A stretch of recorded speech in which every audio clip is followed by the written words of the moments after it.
со една шега, со виц за некој атеист, кој што умрел и веднаш се нашол во Божјото присуство. И кога застанал пред Бога, наеднаш погледот го ставил надолу и молчи. Тој молчи, Бог го гледа, Бог молчи. И така некое време и двајцата молчат, и по кратко време Бог му се обраќа и вели: сега малку незгодно, нели? Ова е само виц, но еден вовед за темата за која што ќе зборувам денеска, тоа е атеизмот. За атеизмот до сега немам зборувано како посебна тема, па затоа сакав денеска да го искористим ова време да позборуваме малце за тоа. Атеизмот во неговата најопшта форма е став дека не постои Бог. Атеистите се луѓе, како што и од вицот, можете да заклучите, се луѓе кои што веруваат дека не постои Бог или не постојат божества. Замислете иронија, некој атеист да се вика боголюб. Многу смешна ситуација ќе биде, нели? Има нешто слично на атеизмот кој што се вика агностицизам, а тоа е пак верување дека не може да се спознае Бог. Дури и тој да постои, човекот нема капацитет и нема начин да спозна или да открие дали Бог постои или не. Но во суштина и едните и другите одбиваат да признаат дека постои некакво супериорно интелигентно суштество кое што е создател на целата вселена, кое што е семокно и е присутно насекаде и се нарекува Бог. Во основа атеистите веруваат дека се што постои е чиста случајност, дека е збир на случајности, така да и ние сме случајност. И тие ја веруваат теоријата на еволуцијата, дека се што е создадено е во долг процес на еволуција. Во пракса тешко е да се дефинира бројката или процентот на атеисти, затоа што често пати во таа бројка тука се вбројуваат и бебињата или малите деца, бидејќи тие не можат да дефинираат дека веруваат во Бог.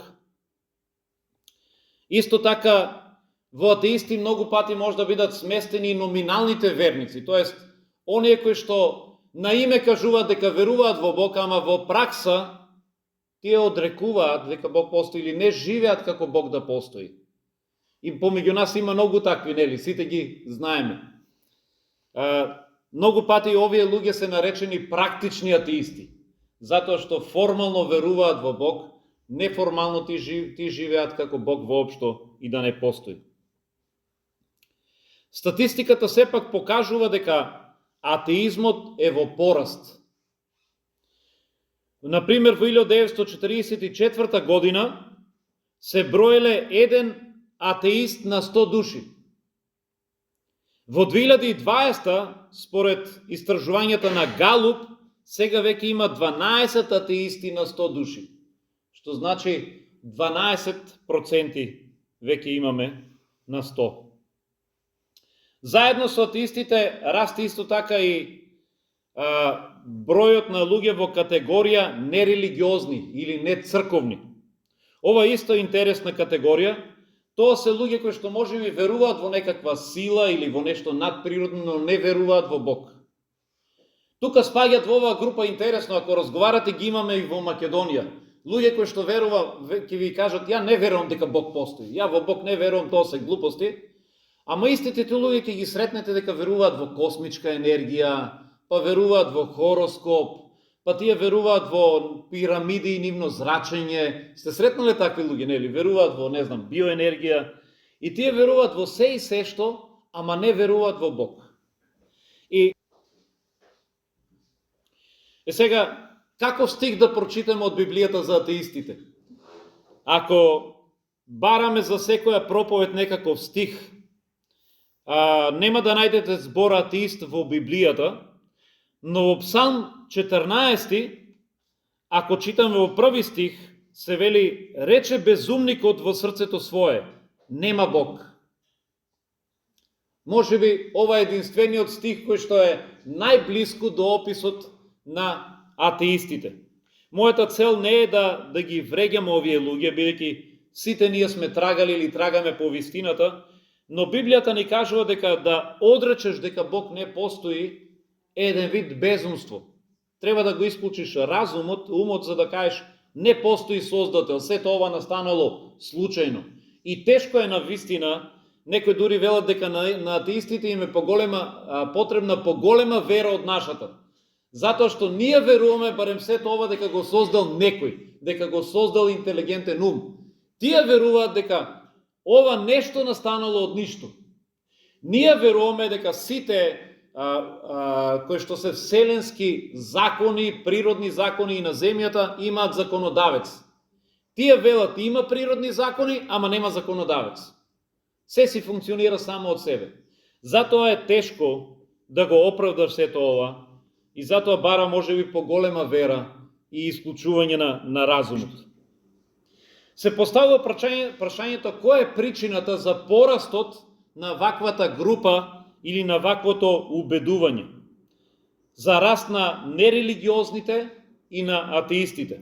Како што реков, понекогаш некои ова го нарекуваат практичен атеизам, затоа што многу од овие причини се практични. Тие не стигнале до атеизам затоа што правеле долги и длабоки истражувања и дошле до заклучок дека единствено решение е дека Бог не постои и атеизмот мора да е најлогичното решение. Во најголема мера, ако разговарате со луѓето што се изјаснуваат како атеисти, тие се атеисти од некоја практична причина. Често пати тие се разочарани од религијата и од погрешната верзија или слика за Бог. Може би ви се случило и на вас, разговарате со некој и тој вели, ја не верувам во Бог. Јас сум атеист и ќе опрашате, добро, што е причината?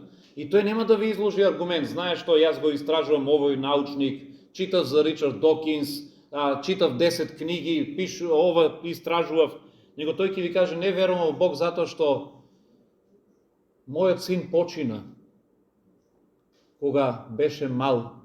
Јас се молев на Бог и никој не ми одговори. И тој дошол до заклучок дека Бог не постои. Или еве сега имаме ситуација во Кочани, каде што погина таму околу 60 млади. Може би некои од тие луѓе ќе се разочарат, ќе кажат, ако имаше Бог, зошто не ги заштити? И затоа велам, многу пати причината не е доктринална, причината не е затоа што тие теолошки се убедени, него затоа што можеби тие се повредени во одредена ситуација или се разочарани.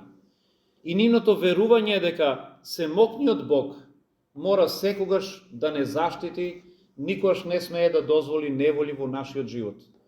Но Бог такво нешто не ни ветил. И ние поминуваме низ неволи. И за жал се случуваат несреќи. За жал луѓето умираат. За жал се случуваат трагедии. За некои од нив можеме да дадеме теолошки одговор, за некои од нив немаме. Дури и јас немам. И можам само да кажам, верувам дека Бог е праведен и дека еден ден ќе ја исправи неправдата. Можам само тоа да го кажам, дека верувам во мојот Бог како праведен и добар Бог. Немам одговори за некои нешто зошто не се случуваат. За некои работи дури не ја знаеме позадината, не можеме да дзирнеме позади завесата и да видиме зошто тоа нешто се случува. Исто како Јов, кој што беше праведен и дури Бог го избра, рече, погледни на мојот слуга Јов, кој што е праведен, непорочен, таков како него нема во овој свет. Па сепак и тој поминуваше низ страдање.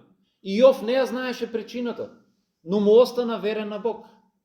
Причината беше затоа што ѓаволот дојде кај Бог и му рече, твојот слуга Јов ти е верен затоа што си го обдарил со се, си му дал убаво семејство, стока, финанси, имот, земи му го сето тоа нешто, земи му го здравите да видиш ќе те проколни. И Бог рече, еве, ајде да видиме дали ќе ми остане верен.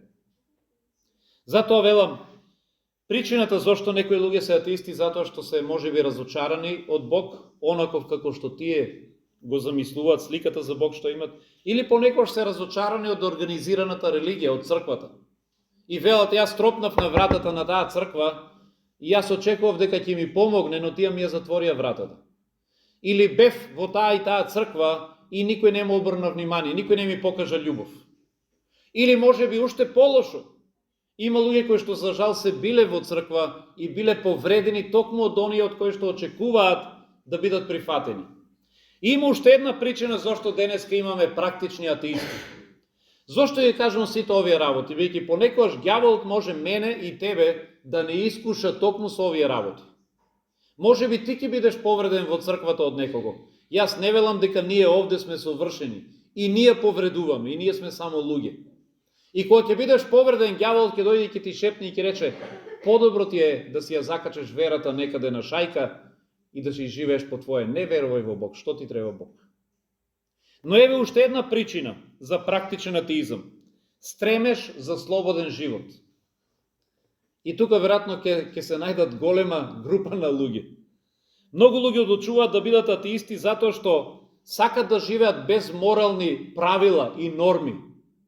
Тие се свесни дека религијата, па дури и христијанството, поучува за морални стандарди.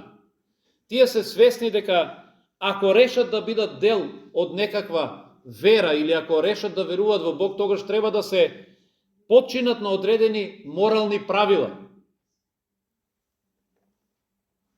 Мојот син кога беше помал, имаше негде до 13 години, онака го прашувавме дали сака да се крсти. Дали сака да го посвети својот живот на Бог, на Исус Христос и да стане христијанин.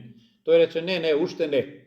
И јас го прашав зошто и тој рече: па ако се крстам, веќе нема да смеам да лажам. Тој знаеше дека ако донесе одлука да го следи Христос, ако донесе одлука да живее како христијанин, ќе мора да се подчини на одредени морални правила. И ние знаеме дека како христијани не смееме да лажеме, не смееме да крадеме, не дај Боже, не смееш да убиваш, не треба да одиш по други жени, нели? Сето тоа е греф. Но луѓето во светот не сакаат да живеат по правила.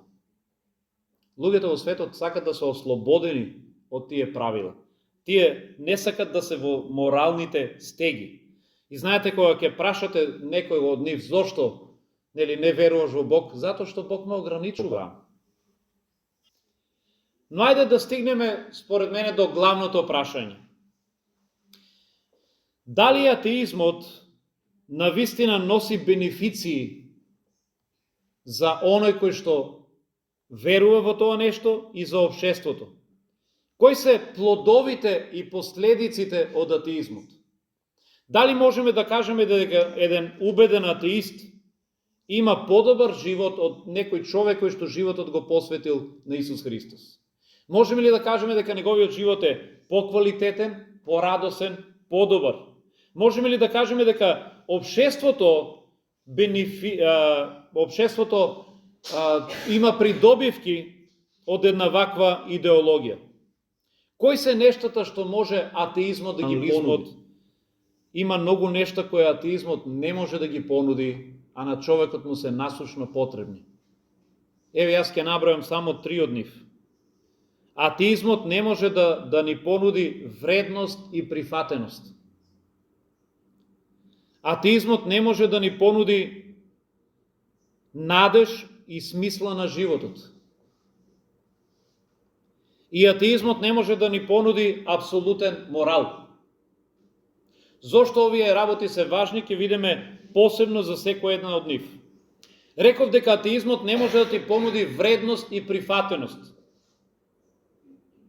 Затоа што атеизмот учи дека ние сме сите случајност, производ на случајност. Живееме во време кога борбата за човекови права е на највисоко ниво. Денеска се зборува нон-стоп за човекови права, нели? Тие дури толку се нагласени што понекогаш стигаме до абсурд. И стигаме до ситуација каде што слушаме дека човеково право е да одберам јас дали сакам да сум машко или женско. Човеково право е дали сакам да се оженам со маж или со жена. И стигаме до такви абсурди, затоа што нивото на човекови права е стигнато толку високо. Но, како и да е, основната цел на човекови права е убедувањето дека човековиот живот има вредност. Дека човекот, јас и ти, имаме вредност. Но од каде потекнува таа идеја? Дали сте размислувале? Од каде потекнува идејата дека човекот има вредност?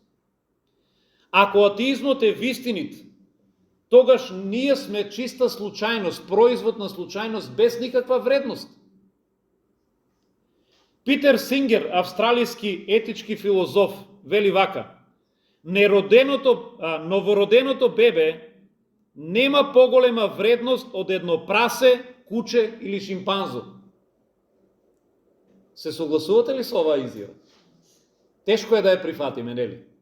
Тешко е да кажеме дека човечкото бебе има иста вредност колку едно прасе, колку едно куче или колку едно шимпанзо или еден глушец, што и да е. Но ако го прифатиме атеизмот, ако сме доследни атеисти, тогаш ние мора да го прифатиме ова како вистина. Бики зошто човекот би имал поголема вредност од едно куче? И човекот е животно, случаен производ, и кучето е животно, па и глушецот или што и да е. Зошто едното да има повисока вредност? Тоа го учи атеизмот. И затоа велам, атеизмот не може да даде вредност на мојот и на твојот живот. Не може да даде прифатеност. Интересно е за човечкото тело дека за тоа да функционира потребно ни е храна и вода, нели? Ама тоа не е доволно за човекот да сака да живее. Човекот има потреба и од тоа да биде исполнет, да биде задоволен, да биде прифатен, да биде среќен, да биде ценет, да биде вреднуван. Нели на сите нам тоа ни треба? Јас и ти сакаме да знаеме дека нашиот живот има вредност. Јас сакам да знам дека сум прифатен, дека сум сакан, дека сум ценет. Мене не ми е доволно само некој да ми поттури чинија со храна и вода и да каже еве ти на, како на куче. Јас и ти сакаме да знаеме дека нашиот живот вреди повеќе.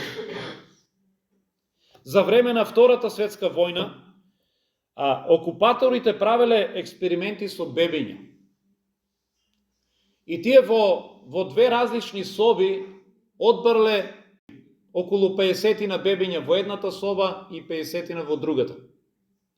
И одлучиле и на двете групи бебиња да им дават еднаква грижа. Ги хранеле редовно, им минувале пелени, им давале млеко, се што е потребно. Со таа разлика што на едната група бебиња одлучиле постојано да искажуваат љубов.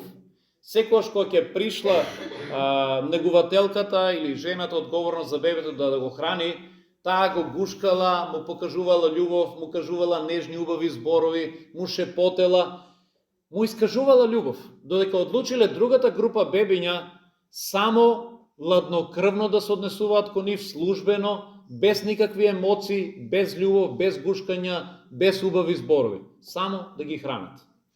Знаете што се случило со оваа втора група? Бебињата почнале да се разболуваат и да умираат. Иако биле хранени редовно. Заклучокот од овој експеримент е дека нам луѓето ни е потребно да бидеме сакани, прифатени и вреднувани. Не е доволно само да имаме храна. И од каде доаѓа идејата за човекови права и вредност? Од каде доаѓа идејата дека јас и ти сме вредни и вредиме повеќе од едно куче и од еден, не знам што и да е, од едно шимпанзо? Знаете ли од каде доаѓа? Доаѓа токму од Библијата, не од атеизмот. Во Битие 1 глава, 27 стих вели: го создаде Бог човекот според својот лик, машко и женско ги создаде. Кога јас го читам тоа нешто, мене овие зборови ми даваат чувство на вредност. И јас и ти сме создадени според Божјиот лик. И ние веруваме дека човекот затоа има една поголема вредност. Исус исто така ги третираше луѓето со вредност. Исус сите луѓе ги третираше еднакво, без разлика дали некој беше маж или жена, без разлика дали беше евреин или самарјанка, без разлика дали едно беше богат или сиромав, дали беше здрав или борен. Исус на никого не му сврте грб. Сите луѓе ги третираше со достоинство, со почит, со вредност. И зато ние го сакаме Исус. Бидејќи Исус никогаш не отфрлил тебе и мене. Тој во мене и во тебе гледа вредност. Дури тој до таа мера мене и тебе не вреднува, што тој на крстот го даде својот живот за тебе и за мене. Исус на крсту умре за да ја плати цената за нашите гревови. До таа мера тој го вреднува човекот. И со тоа нешто, знаете ли, цената на човекот за колку порасна. Тој нашата вредност ја изедначи со неговата вредност. Тој рече човекот, Горан или кој да е, Ивана, или Дарко, или Снежана, или Никола, тој е доволно вреден јас да умрам за него. Еве, тоа е нашата вредност, за која што тој не вреднува. Ако се прашуваме јас и ти колку вредиме, понекогаш чувствуваме дека не сме достојни за ништо. Но кога Бог не погледна со неговите очи, Бог рече, ти за мене вредиш колку што вреди животот на мојот син.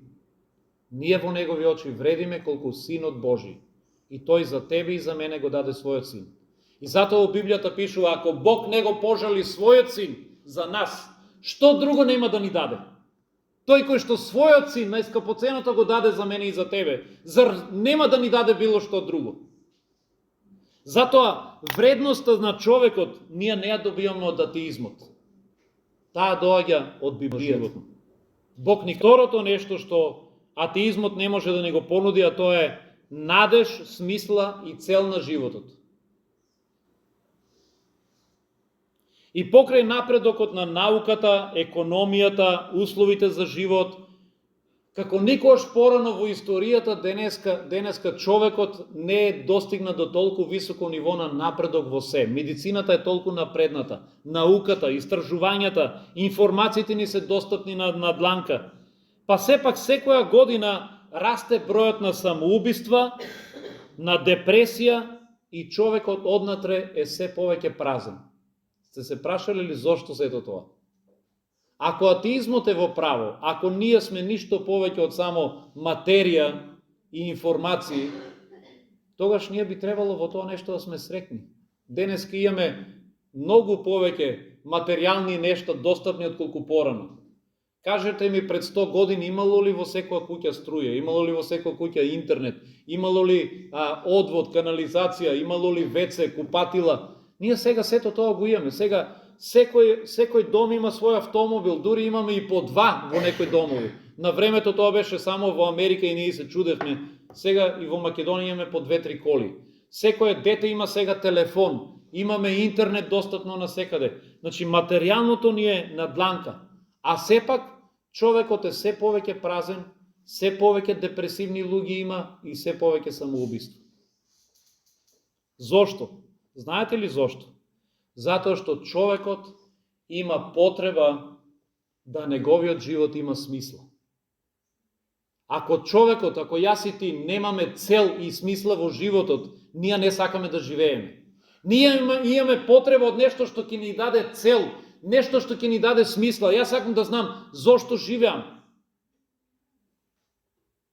Еден познат научник и нобеловец по име Сер Питер Медавар, на ова прашање тој вели вака: науката е неспособна да одговори дури и на најосновните детски прашања, како што се, како започна се, зошто сум овде, која е смислата на животот. И тоа се прашања што го измачуваат секој човек. И ние бараме одговор за овие прашања. Ако човекот нема цел во животот, ако не знае зошто живее и каде оди, тогаш човекот останува празен и неговиот живот, за жал, бесмислен. Некој се потрудил да состави список, збирка на последни зборови на познати атеисти. Тоа се луѓе кои што цел живот зборувале нема Бог, нема Бог, нема Бог, и зборувале против Бог. И некои од овие атеисти кои што, иако верувале дека нема Бог, и верувале дека животот нема смисла, нема цел, нема живот после смртта, токму поради таа причина на нивната смртна постела тие доживувале ужасни чувства. Еден од нив, ќе го познаете по име Наполеон Бонапарта, неговиот лекар го запишал следново: царот умира сам и го напушта неговото земно царство, а не го познава Бог и Христос. ми кажа дека гледа каде оди, кон страшната врата на пеколот.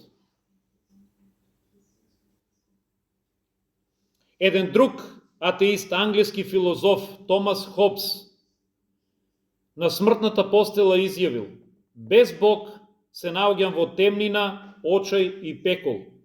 Му советувам на секого да почне да размислува каде ќе ја помине вечноста и да го запознае својот Спасител додека се уште е жив. Ова се изјави на познати атеисти. На смртната постела тие сватиле дека нивниот живот е бесмислен и дека тие не знаат каде одат. Нема нивниот живот цел. Одат во празнина, во темнина, затоа што го немаат Бог да им даде надеж. Може би еден од најпознатите луѓе кои што го одрекувал постоењето на Бог е Фридрих Ниче. Сте учеле за Ниче во школото, нели? Кој е неговата најпозната изјава, се сеќавате ли?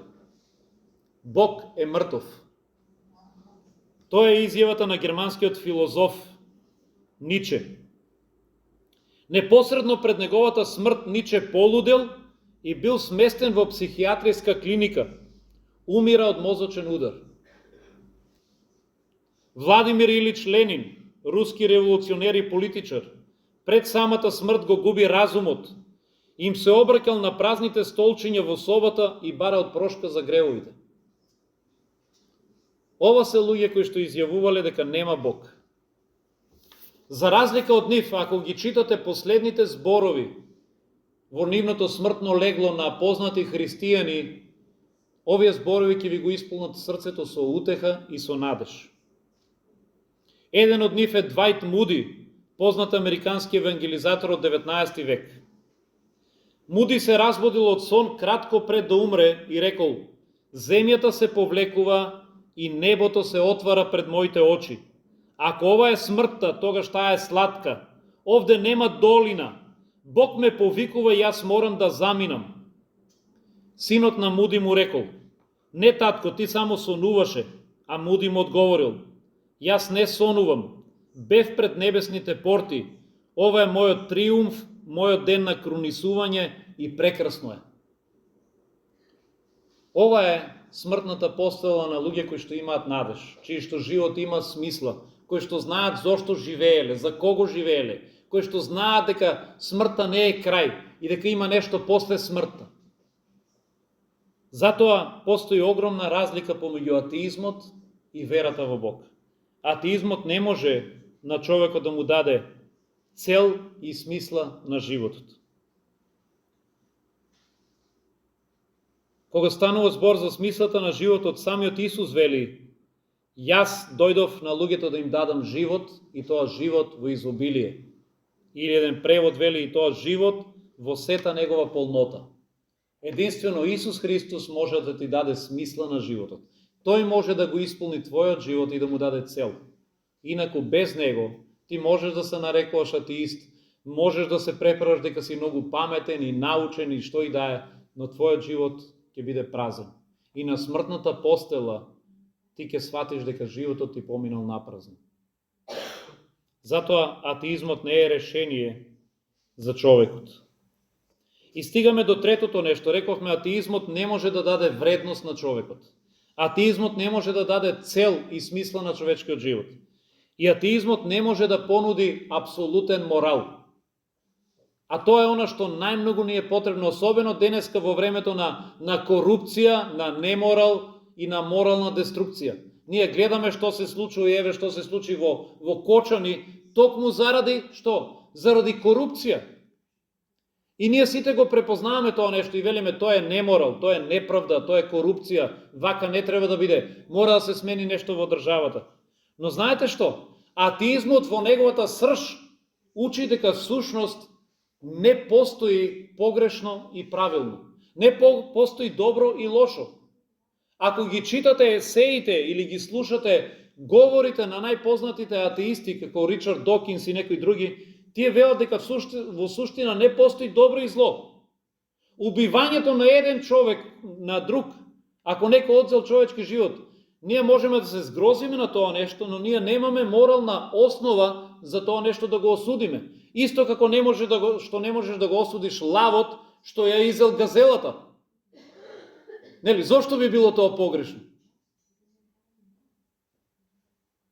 Ако ти си закоравен или убеден атеист, тогаш ти не можеш по никаков начин да го оправдаш моралот.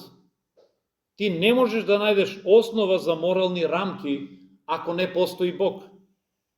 Достоевски изјавил вака: ако Бог не постои, тогаш се е дозволено. Тогаш кој мене ќе ми каже што е погрешно, што не е? Тогаш не постојат морални апсолути, не постои добро и лошо. Има една песна која што ние постарите ја знаеме, не знам дали вие младите ја слушате, од Џон Ленон, се вика Imagine, замисли. Оваа песна има една порака која што Џон Ленон сакал да ја пренесе преку песната. Тој зборува о песната да замислиме каков би бил светот без религија, во која што ќе нема зашто да се убие или зашто да се умре. Веројатно Џон Ленон можел да види последици понекогаш од заблуденоста или фанатизмот на некои религии, кои што се спремни дури да убиват заради нивната религија и заради Бог. Но во таа негова намера, тој дошол до заклучок дека сите религии и секаквата вера во Бог е опасна, па вклучително и христијанството. И тој си замислил свет без религии, без вера во Бог, и тој рекол тој свет ќе е подобар. Светот без вера во Бог мора да е подобар. Но дали навистина е така? Ако го изфрлиме Бог од равенката, ние ја изфрламе и потребата за апсолутен морал. Ако го изфрлиме Бог, тогаш не постои добро и лошо. Тогаш човекот може да прави се што сака, само да може. Ако на некој му се може, ако е локален деспот во градот, и ако него законот не го допира, тој може буквално да прави што сака. Може да си отвори, ако сака, и ноќен клуб, и без никакви правила таму да одржува дискотеки и да прави ноќни забави. Тој може дури да се извлече и со убиство, може да се извлече и со криминал и со што и да е. Ако не постои Бог, тогаш не постојат морални норми. Но токму поради Бог, ние веруваме дека постои добро или лошо. За жал денеска најголемиот број на поборници за нешто што се неморални, например за легализирање на проституцијата, за абортусот, за ЛГБТ идеологијата, се токму оние активисти кои што изјавуваат дека не веруваат во Бог. Бидејќи ако не постои Бог, тогаш сите овие работи сами по себе не се лоши. Што има лошо ако една жена сака да спие со 100 мажи? Тоа е нејно право. Што има лошо ако сакате да убиете неродено бебе? На основа на што вие ќе кажете дека тоа е лошо? Што има лошо ако некој човек сака да си го одземи собствениот живот? Па дури и филозофијата на хедонизам. Знаете, хедонизам е филозофија или идеја која што денеска практично многу луѓе живеат без да знаат, а тоа е уживај во животот затоа што нема ништо повеќе. Да одади се само на страсти, одади се на материјално, одади се на уживање на телото. И многу луѓе така живеат денеска. Тие се практични атеисти. Но ова филозофија или идеја доаѓа од таму дека ништо нема потоа. Нема кој да ми суди, нема пред кој да одговарам затоа ќе си живеам како што сакам. Ако можам ќе изневерам жена ми, ако можам ќе крадам, ако можам дури ќе убивам, само мене да ми е убаво. Не постои лошо и добро. Еден познат атеист, не можам да се сетам на неговото име, читав скоро пред 2-3 години изјава од него, согледувајќи накаде оди прогресивниот свет, особено ЛГБТ идеологијата со низината забеганост, која што оди надвор од рамките на она што е наука, на она што е биологија, на она што е нормално, еве што тој беше изјавил.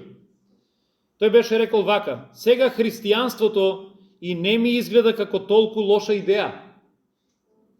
Може би премногу остро ги нападнавме христијанските вредности и затоа сега сме без никакви вредности воопшто. Зар не е тоа вистината? Сакајќи да избегаме од стегата на моралните вредности, ние викаме неќам да ми кажува никој што треба да правам и што не треба да правам. И ние велиме сакаме слободен живот. И Бог вели сакате слободен живот? Ви слободен живот без никакви ограничувања. И слободниот живот без никакви ограничувања води во едно неморално општество, каде што секој си прави што сака и што може да прави. И зошто тогаш се лутиме ако такво општество добиваме? Зошто се лутиме ако добиваме општество во кое што владее неморалот, владее можеби корупцијата, владее митото, затоа што ние сакаме такво општество, ние сакавме општество без морални ограничувања. Но гледате, животот без Бог, животот на атеизам е тој живот. Во тој живот на атеизам нема добро и лошо. Па сепак во Римјаните 2 глава, ќе ви го прочитам овој текст и тука ќе завршам, Бог ни кажува дека секој ќе одговара за своите дела. Дека постои апсолутен морал. И дури тој морал е врежан и во нашите срца и ние немаме изговор. И јас и ти еден ден, ако не се придржуваме, ако не се покаеме пред Бог и не бараме тој да не промени и да живееме морално, ние ќе одговараме пред Бог. Еве што вели во Римјаните 2 глава, некаде од 5 до 16, овој библиски текст. Вели, дали знаеш дека со твојата закоравеност и со непокајаното срце самиот собираш гнев врз себе за денот на гневот и откривањето на праведниот Божи суд, кој ќе му даде секому според неговите дела. На оние кои што прават добро со трпение и бараат слава, чест и непропадливост ќе им даде вечен живот, а на оние кои се противат и се покоруваат на вистината и се подложуваат на неправдата, вели ќе им даде гнев и јарост, неволја и мака на секоја човечка душа која што прави зло. Бог е јасен. Оние кои што одлучиле да одат по патот на правдата и му се покорни на Бог, вели нив ќе им даде вечен живот. Оние кои што оделе по патот на неправдата, тие ќе добијат гнев и јарост и ќе биде казнета секоја човечка душа што прави зло. И текстот продолжува и вели, бидејќи пред Бог не се праведни оние кои што само го слушаат законот или само кои што изјавуваат верувам во Бог, а ќе бидат оправдани оние кои што се извршители на словото. Не е доволно јас и ти само да кажем јас верувам во Бог, а да си живеам грешен живот. Рековме, тоа се практични атеисти. Од нас се очекува, ако веруваме во Бог, и ние да живееме еден морален живот, да живееме праведен живот. И затоа текстот продолжува, вели, зашто народите кои што немаат закон, вели тие го исполнуваат по природа, зашто она што законот го бара, тогаш тие се немајки закон сами за себе закон. Тие покажуваат на дело дека законот е запишан во нивните срца, зашто сведочат нивната совест и нивните мисли. Гледате, библискиот текст ни кажува, дури и неверните знаат што е исправно, што е добро и што е зло. Иако можеби не го читат Словото Божјо. Знаете ли од каде знаат? Библијата ни кажува, нивната совест им кажува. Науката не може да го објасни тоа совест. Што е тоа совест? Но секој еден човек знае дека убиството е погрешно, нели? Секој еден човек знае дека е погрешно да биде излажен. Погрешно е да биде натепан, погрешно е да биде ограбен. Сите не викаме тоа не е во ред. Исус тоа го објаснил многу едноставно. Исус го поставил златното правило, вели немој да правиш ништо на другите што не сакаш тебе да ти го прават. Како знаеме дека нешто е погрешно? Па затоа што кога ќе осетиме на наша кожа, не ни е убаво. Кога нас ќе ни излажат, кога нас ќе не ограбат, кога нас ќе ни изневерат, ние велиме, тоа не е убаво, не е добро. Па тогаш не го прави и на другиот. Затоа Библијата ни кажува дека постои морален закон. Постои морал, апсолутен морал за тоа што е погрешно и што е добро. И Бог еден ден ќе ни суди, дури и на оние кои што не ја читат Библијата, бидејќи ја имат совеста во нивното срце. И затоа пишува дека ќе дојде денот кога Бог преку Исус Христос ќе ги суди сите луѓе и сите човечки тајни. И еве тука ќе завршам денеска со мојата порака за атеизмот. Рековме дека атеизмот звучи примамливо, затоа што тој ни нуди една, можеби да кажеме така, слобода од моралните вредности. Можам да си живеам како што сакам, ако нема законодавец, ако нема судија кој што ќе ме суди, можам да си уживам во овој свет. Исто така, некои луѓе одлучуваат да бидат атеисти затоа што се разочарани од црквата и од Бог. Но атеизмот не може да ни понуди вредност, не може да понуди смисла на животот, тој не може да понуди морал. Тие работи ги наоѓаме единствено во верата во Бог. Единствено, Библијата преку Словото ни кажува дека тие работи ги има само затоа што постои еден Бог кој што дал вредност на човечкиот живот. И зар не ви е драго дека вашиот живот има вредност?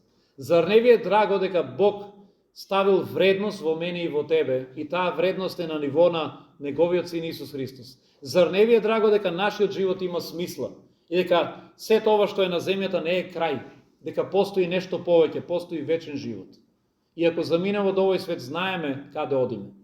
Зар не ви е драго дека постојат морални вредности и има граници на злото? Бог определил што е зло и што е добро.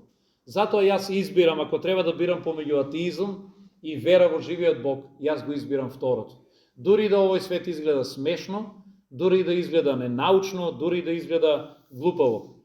Но на крај, јас повеќе сакам на смртната постела да бидам како Двајт Муди, отколку да бидам како Фридрих Ниче, кој што полудил, или како Наполеон Бонапарта, кој што пред својата смрт ги гледал ужасите на пеколот.